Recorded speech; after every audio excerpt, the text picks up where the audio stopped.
The human dormitory on Station Larkspur was built like a vault. Not secure. Restricted. Careful. After the hot soup incident, Station Council upgraded human quarters to the highest safety level. Triple lock doors, biosignature access, pressure seals, thermal ID sweeps, motion mapping, heartbeat checks, 17 monitoring loops, and one human security officer who took it personally if anyone tried to get in, unauthorized. Entry was not just hard, it was almost impossible, and yet something small entered anyway.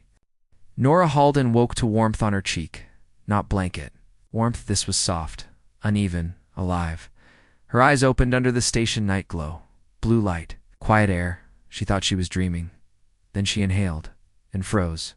Beside her pillow, curled tight, was a cub. Pale, ash-gray fur.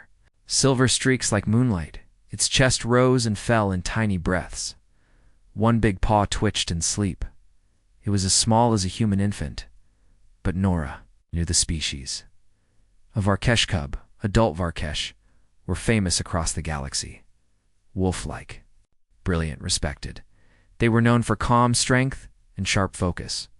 They served as guards, tacticians, and dignitaries. Adults stood nearly 8 feet tall. Their senses were extremely strong, and the galaxy had one rule: respect their young. Yet a VARKESH cub was asleep in Nora's bed. Nora's heart stumbled.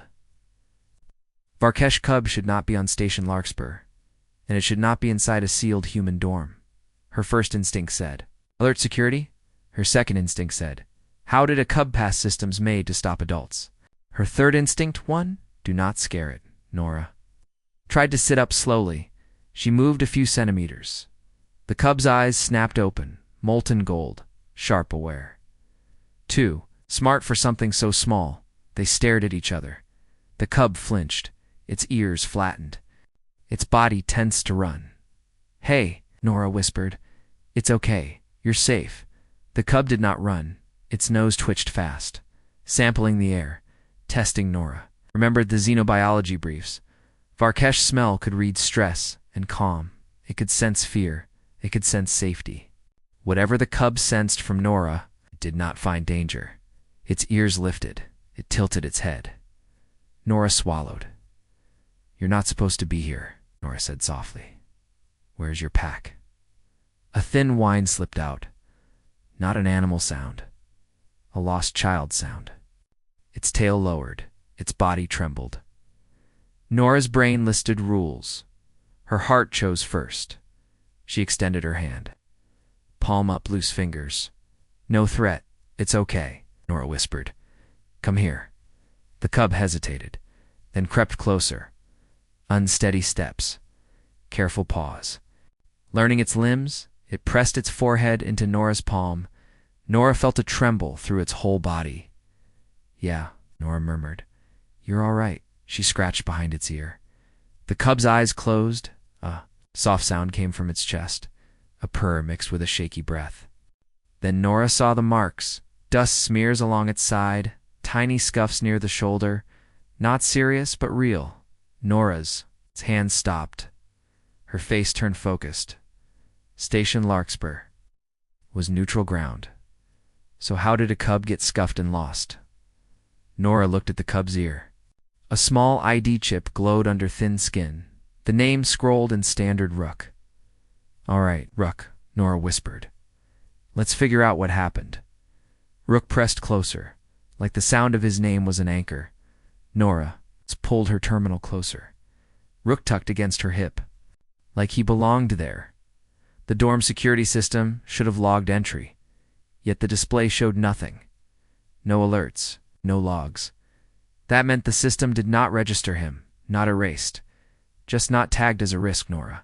Pulled up public records, docking schedules, diplomatic arrivals, station notices. She found it fast. VARKESH delegation arrival, classified. Then a note. Minor issue in cargo transfer, no injuries reported. That matched what she saw. ROOK looked tired, not harmed. Nora dug deeper. Transport bay manifests. Crew rotation, security video index. She found a small gap, a short camera pause in bay. 12. During the VARKESH offload window, officially blamed on a routine reset, NORA's pattern instinct clicked. A reset during a busy transfer could create confusion. A cub could wander, a cub could panic, a cub could follow a scent, a cub could slip through a door behind someone. NORA looked at Rook. Rook slept again, twitching lightly, like he had been scared. You got separated? NORA whispered. You followed the wrong path? ROOK's ear flicked, even asleep. He listened. Humans had a reputation, stubborn, helpful, persistent, a species that saw a problem and stayed with it tonight. 8. NORA leaned into that. She tapped her dorm comm. Not the council. Not a big alert. She pinged the human dorm group. Need help. Bring comm. No loud noise. Minutes later, her door opened. Humans filed in quiet steps. Soft voices. Eli Vargas, engineering already focused. Mina Cho, prelaw.com. Like a plan. Aiden Rafiq. Medical track. Gentle eyes. And more. 21 humans in total. They went silent when they saw Rook. Rook opened one eye, sniffed, then stretched and pressed. Closer to NORA, like yes, these are safe too, Eli whispered. Wow, Mina whispered. He is tiny. Aiden whispered. He looks exhausted. NORA raised a hand. Soft voices, NORA said. No sudden moves, Mina nodded. So what's the plan? NORA turned the terminal around. Camera. Pause, transfer logs, crew notes. They needed one thing. Find our ROOK's pack fast and return him gently. Humans did not need much. A clear task. A kind reason. Then they became a team. Eli tapped the screen. I can trace the reset source, Eli said. Not blame, just the device that triggered it. Mina nodded. I can draft a clean report, Mina said. Simple and clear. Aiden lifted his scanner. I will check Rook for stress and dehydration, Aiden said. No poking, just safe care. They worked through the station. Night quiet. Fast. Careful, Eli pulled the camera backups. He found a clean clip. A cargo door opened. A small shape slipped through behind a cart. Not sneaky, just lost Mina. Wrote a message for security and the visiting team. Clear words, no panic. Aiden checked Rook gently. Rook was tired, a little dusty, mostly just scared at some point. Rook woke fully. He watched them, not afraid, learning then. At work. Walked to Mina, sniffed her, paused, then gently bumped his forehead into her knee. The room went quiet. Mina's face softened. Oh, Mina whispered.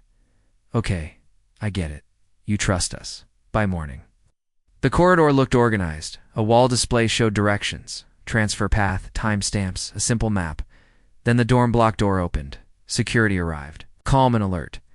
Behind them came the VARKESH. Silent, heavy, controlled. At the front was their pack leader. Eyes like old, gold. Commander Karoon. He did not speak at first, his gaze found. NORA then found Rook. Rook CHIRPED. Bright relief, he trotted forward and pressed into NORA's side. NORA scooped Rook up. Rook burrowed under her chin. KHA run. Froze. The VARKESH behind him held still. The security officer exhaled in relief. 20. One human stood in a neat line. Calm. Respectful, NORA stepped forward. Rook cradled close. He came to my room, NORA said. He was lost. We kept him safe. Karoon stared at Rook. Rook chirped again and pressed deeper into NORA. Karoon says, gaze shifted to the wall display. He read the map. He understood the path. His voice was low, steady. You sheltered our young, yes, NORA replied. Karen tilted his head. Why? NORA blinked. Because he is a kid, NORA said, and he was scared. That is enough. Silence. Then something shifted in Karoon's face. Respect, warm and real. Humans, Karoon said, are unusual. Eli smiled. We prefer persistent. Mina added, and careful. Aiden added. And gentle. Karoon stepped forward. massive, controlled. He lowered his head slightly to Nora. Acknowledgement, thanks. We remember those who guard our young, Karun said. Later, the station updated one system, a small change. Better cub detection, better guidance lights, better signs, no blame, just improvement then. Nora received a package, no return label, no station stamped inside. It was a crystal shard on a chain, glowing silver, warm in her palm, like a small lantern. The note was brief. Pack friend, show this, and we answer. We remember. Nora fastened the crystal around her neck. Rook, now back with his pack, still visited the human dorm when he could. That same night, Rook bounded into Nora's room. He leaped onto her bed like he owned it. He curled beside her pillow, exactly like the first time. Nora stared at the ceiling and smiled softly in the vastness of space. Humanity found its niche. Not the strongest, not the fastest, not the most advanced, but the ones who saw a lost cub, tired, scared, alone, and chose kindness over convenience, protecting. The small was not debate. It was reflex, stubborn, unreasonable, unshakable. Human *, subscribe to Neon Cub Tales. Like the video. Comment your thoughts.